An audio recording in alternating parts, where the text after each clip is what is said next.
Bonjour à tous, je m'appelle Laura Prioul, j'ai 21 ans et il y a un an maintenant que j'ai été agressée physiquement, frappée, violée. Ça fait un an que je me cache des médias, un an que je me cache de tout le monde, mais que tout le monde parle de moi. Je n'ai jamais parlé parce que je ne voulais pas faire le buzz, parce que j'avais peur, parce que je ne veux pas entendre parler de moi comme ça, parce que je me sens vraiment salie par cette histoire. Tout le monde est au courant, tous mes amis, toute ma famille, tout le monde sait ce qui s'est passé pour moi. Et c'est vraiment très dur à accepter. Donc maintenant, je vais être cash et je vais vous dire ce qui s'est passé sans vraiment rentrer dans les détails. J'étais en boîte de nuit sur Paris. Il se trouve que mon agresseur était aussi là.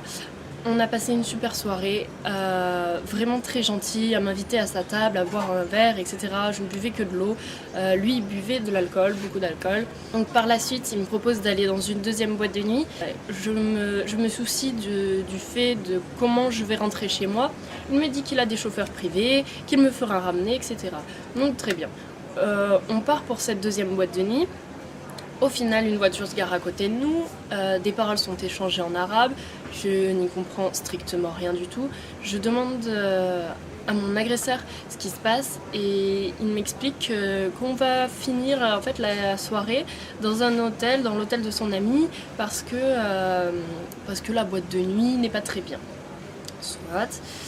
Étant déjà dans le taxi, envie de continuer à m'amuser avec cette personne, envie de découvrir vraiment qui c'est, etc. J'accepte le fait d'aller dans cet hôtel. Donc on arrive à l'hôtel, nous sommes 4 personnes, une fille, un homme, mon agresseur et moi. Donc dans cet hôtel, nous continuons à faire la fête, à s'amuser, à rigoler, à regarder des vidéos. On a dû quitter la chambre d'hôtel en fait parce qu'on faisait du bruit et il nous a dit oui, dans ma chambre d'hôtel on peut y aller, on peut faire du bruit, j'ai tout l'étage, personne nous entendra, alors on peut continuer là-bas. Donc très bien, on décide de tous aller là-bas. Donc je demande à la fille si elle vient et au mec, ils me disent que oui, qu'ils doivent parler avant, qu'ils vont arriver, qu'ils prendront un autre taxi. Donc nous on descend, on prend un premier taxi, on va à l'hôtel, persuadés que les personnes allaient nous rejoindre à l'hôtel pour continuer cette fête, on va dire. J'y vais sereinement. Donc une fois dans la chambre, on met de la musique.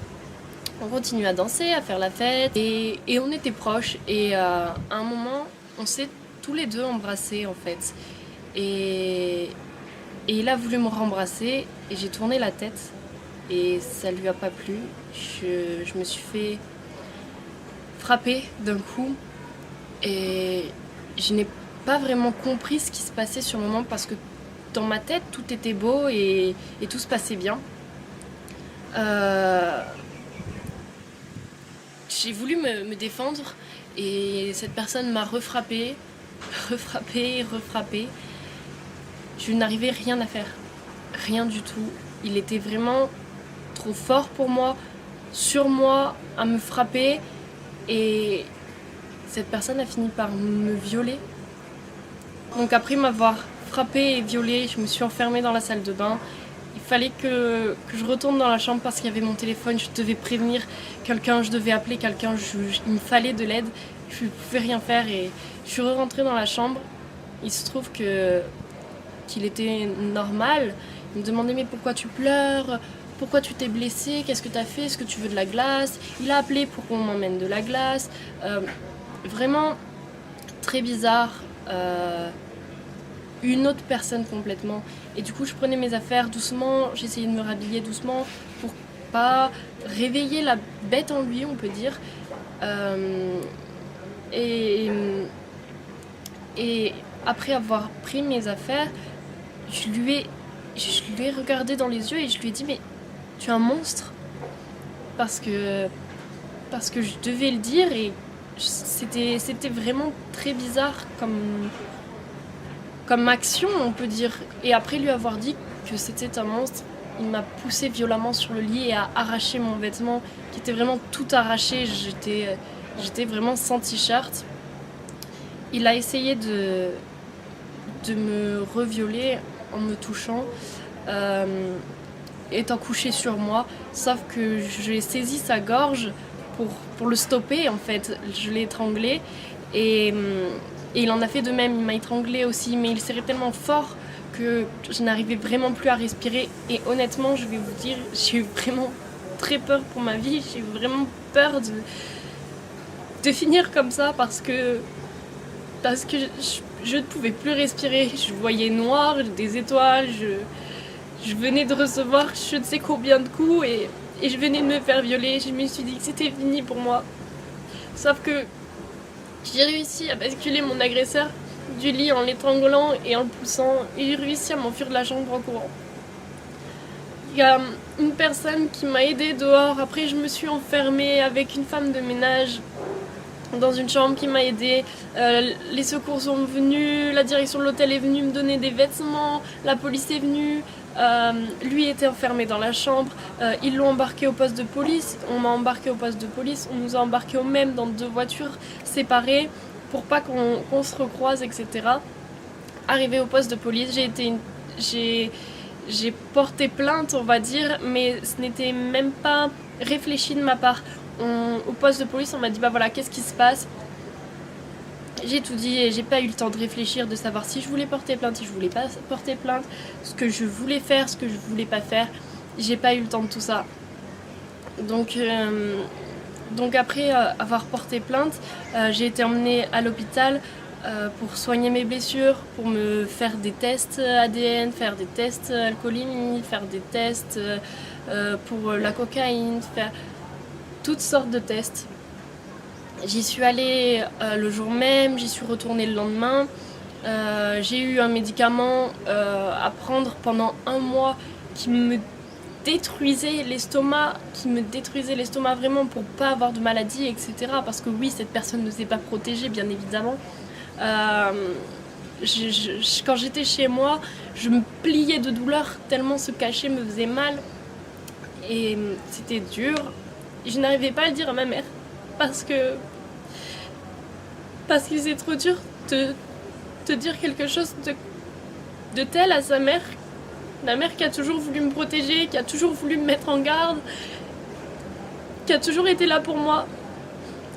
Le fait de lui dire « Maman, j'ai été frappée, j'ai été violée », c'est juste pas possible pour moi. Je lui ai jamais dit ce qui s'était vraiment passé. Elle a lu toutes mes plaintes, elle sait vraiment tout ce qui se passe dans tous les détails, mais de moi-même, j'y arrive pas. C'est comme ça, c'est trop dur. Donc, quelques jours après être rentrée chez moi, un blogueur a partagé mon nom dans les médias. Et là,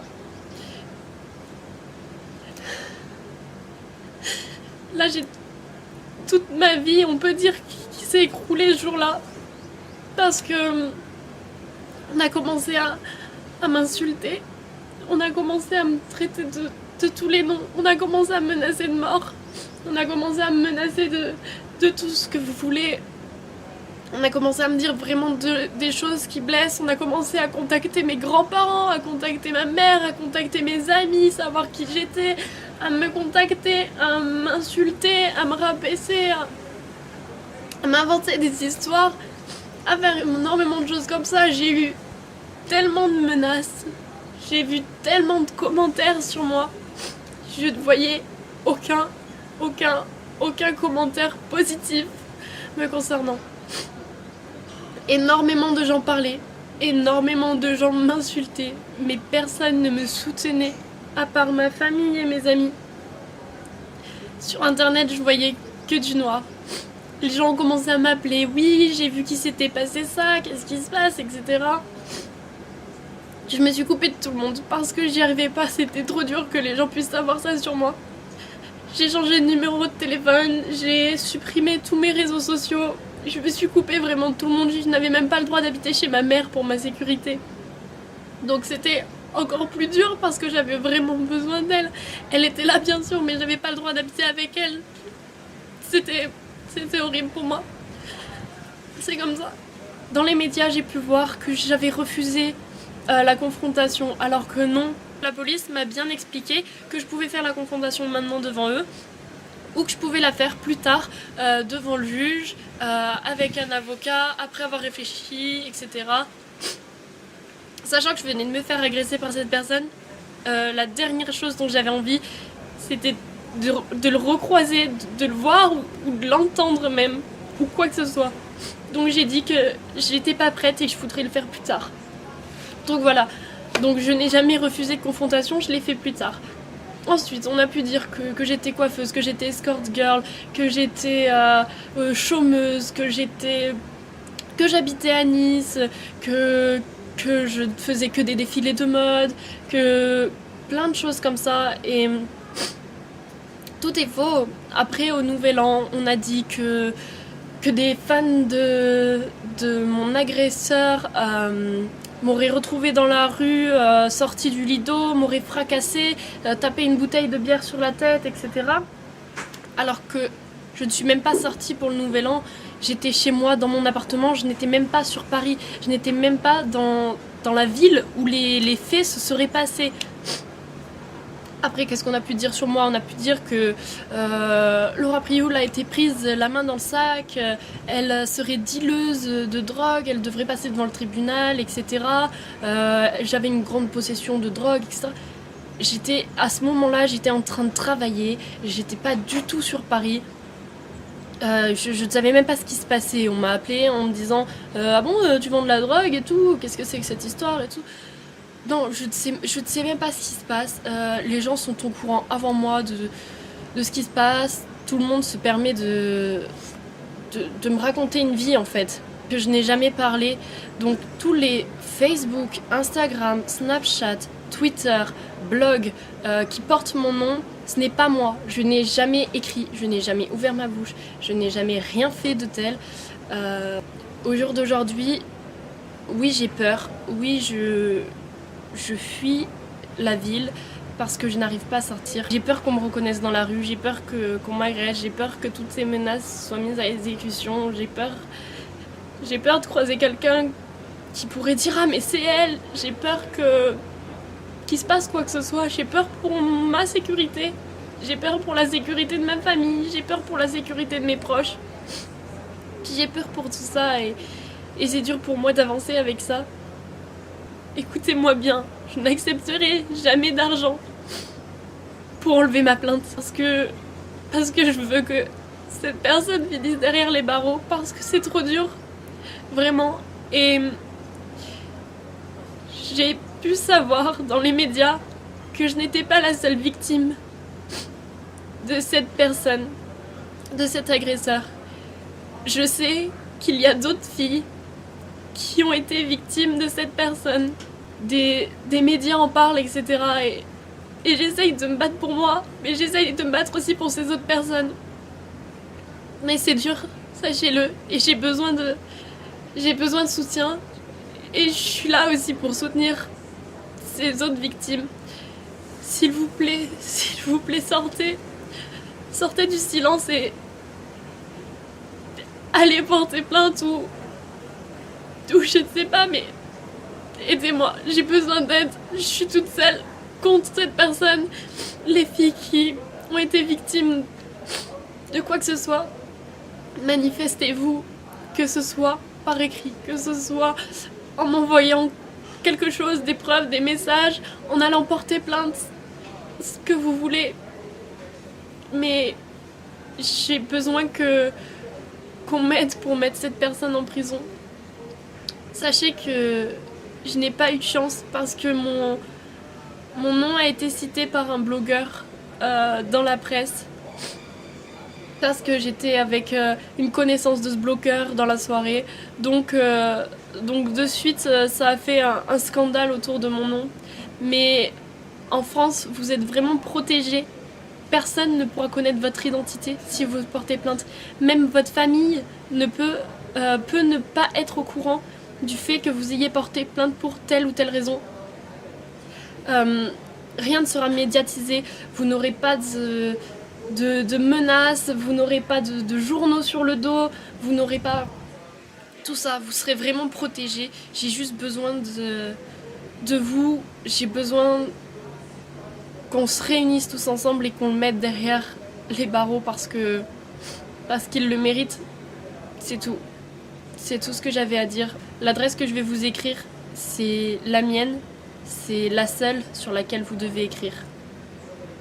Voilà, maintenant, j'ai dit ce que j'avais à dire et au fond de moi, je me sens plus soulagée. Les gens ne vont pas avoir qu'une seule version des choses. Voilà.